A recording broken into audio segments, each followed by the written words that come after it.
The old man on the motorcycle, the terrifying path of a murderer and rapist. At first glance, he was just an ordinary old man. His body was crippled, his aged skin covered in scars, and one of his legs was paralyzed.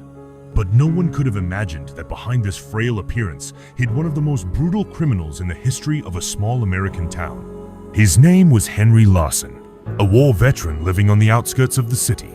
His life was a tragedy, a war injury, a lost family, and deep loneliness. His only joy was his old Harley-Davidson motorcycle.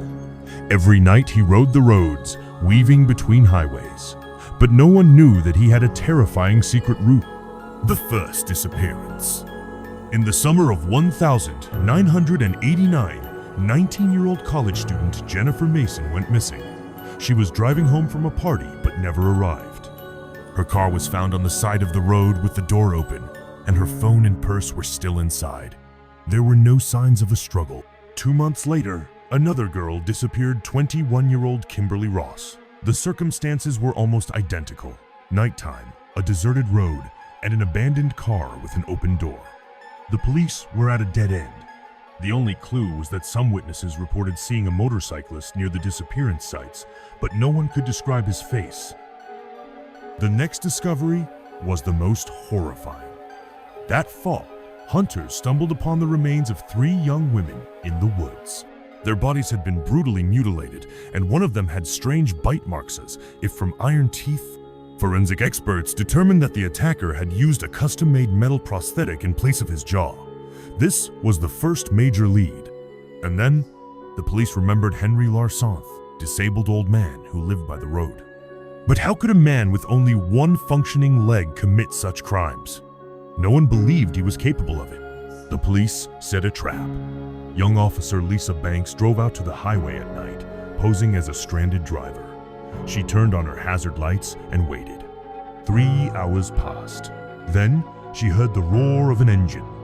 From the darkness, a motorcyclist emerged. He stopped beside her but didn't say a word. He slowly removed his helmet.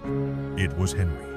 Lisa noticed the metallic glint in his mouth and reached for her gun, but the old man suddenly grabbed her by the throat. This grip was strong, much stronger than that of an ordinary disabled man. A shot rang out. Henry staggered but didn't fall. He jumped onto his motorcycle and sped off into the night. The next day, police surrounded his house. Inside, they found a secret room. There were old cassette tapes with the screams of victims, blood-stained knives, and a collection of prosthetic jaws.